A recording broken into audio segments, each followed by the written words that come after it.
আসসালামু আলাইকুম। শুভেচ্ছা সবাইকে যারা এই মুহূর্তে আমার ভিডিওটা দেখছেন। আশা করি ভালো আছেন।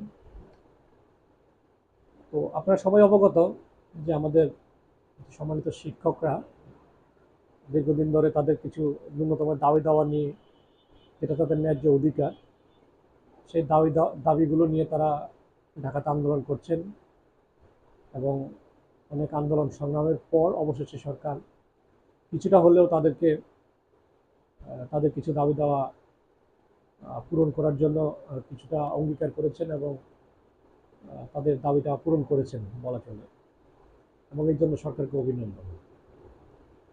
আসলে তাদের যে দাবি দেওয়াটা ছিল এটা খুবই সীমিত ছিল এবং ন্যায্য ছিল। বর্তমান বাজারে যে অবস্থা, তাতে তাদের যে বেতন ভাতা যেটা আছে, এটা দিয়ে খুব মানে সিম্পলভাবে চলাটাও অনেক মুশকিল।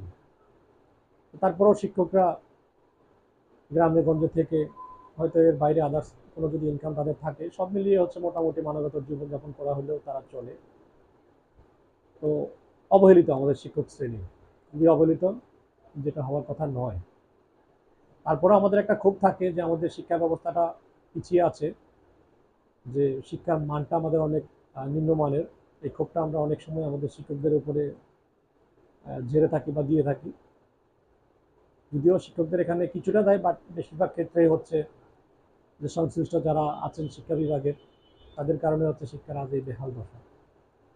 আমরা আশা করব সামনের দিনগুলোতে শিক্ষকরা তাদের যে দায়িত্ব আছে, তাদের উপর যে অর্পিত দায়িত্ব, তারা সেটাও যথাযোগ্যভাবে পালন করবেন এবং শিক্ষা সম্পর্কিত যে সংশ্লিষ্ট বিভাগগুলো আছেন তারাও শিক্ষার মান উন্নয়নে সর্বাত্মক ভূমিকা রাখবেন।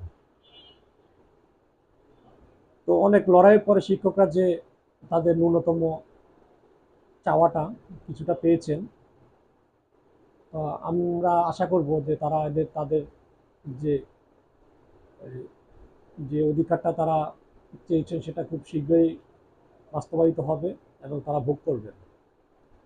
কিন্তু ভয় থেকে যায়, প্রশ্ন থেকে যায় যে আমাদের দেশের বাজারের যে অস্থিতিশীল অবস্থা, কারণ আমাদের যে চোর ব্যবসায়ী শ্রেণী আছে, তারা কোনো অংশে দেখে যদি সরকার কোনো তার কর্মচারীদেরকে কিছুটা সুযোগ সুবিধা দিয়েছে, আমাদের ব্যবসায়ী শ্রেণীগুলো বাজারটাকে অস্থিতিশীল করে তোলে।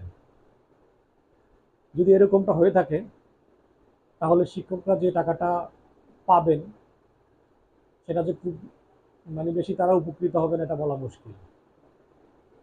কারণ বাজার যদি স্থিতিশীল না থাকে, তাহলে অতিরিক্ত টাকা কখনো খুব বেশি একটা কাজে আসবে না।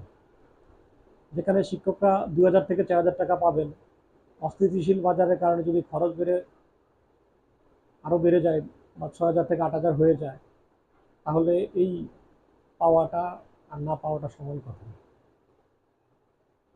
তো সবাইকে সচেতন থাকতে হবে যে আসলে সরকার বেতন ভাতা কাকে কি কতটুকু বাড়ালো না বাড়ালো, অন্তত বাজারটা যদি স্থিতিশীল রাখে, তাহলে শুধু শিক্ষকরা না, আমরা যারা মধ্যবিত্ত, নিম্ন মধ্যবিত্ত বা গরিব শ্রেণী, দরিদ্র শ্রেণী আছি, দরিদ্র শ্রেণী খুব বেশি একটা কষ্টে নাই, কারণ তাদের চাহিদা কম, সামাজিক জীবনযাপন তারা খুব বেশি কোয়ালিটি লাইফ এনজয় করার মতো মেন্টালিটি রাখে না।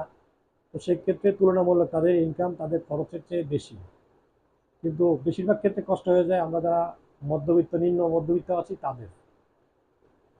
কিন্তু সুযোগ সুবিধাটা সবচেয়ে বেশি ভোগ করে আমাদের তথাকথিত ব্যবসায়ী বা বণিক শ্রেণী যারা আছেন, ধনিক শ্রেণী আছেন তারা। তো এই অসম ব্যবস্থাপনা সমাজ থেকে যাতে দূর হয়, সরকার যেন এই বিষয়গুলো দেখেন, এই দাবিটা প্রত্যেকেরই তোলা উচিত প্রত্যেকের জায়গা থেকে। শিক্ষকরা পেয়েছেন, এটা আমরা খুশি, শিক্ষকরা যেন এটা ভোগ করতে পারে। কিন্তু বিষয়টা যাতে এমন না হয় যে এই অল্প কিছু টাকা দেখে তথাকথিত এই লুপ্তরাজ ব্যবসায়ী শ্রেণী যদি বাজার দ্রব্যমূল্য অস্থিতিশীল করে, তাহলে এর প্রভাব শিক্ষকরা যেমন ভোগ করবেন, তেমনি সমাজের অন্যান্য শ্রেণীও ভোগ করবে। সেদিকে আশা করি সমাজের সকল শ্রেণীর দ্রব্যমূল্যের ব্যাপারে অন্তত তাদের ভয়েস রেজ করবেন, যাতে সমাজে কোনো ধরনের অসমতা তৈরি না হয়, দুর্ভোগ তৈরি না হয়। ধন্যবাদ। আসসালামু আলাইকুম।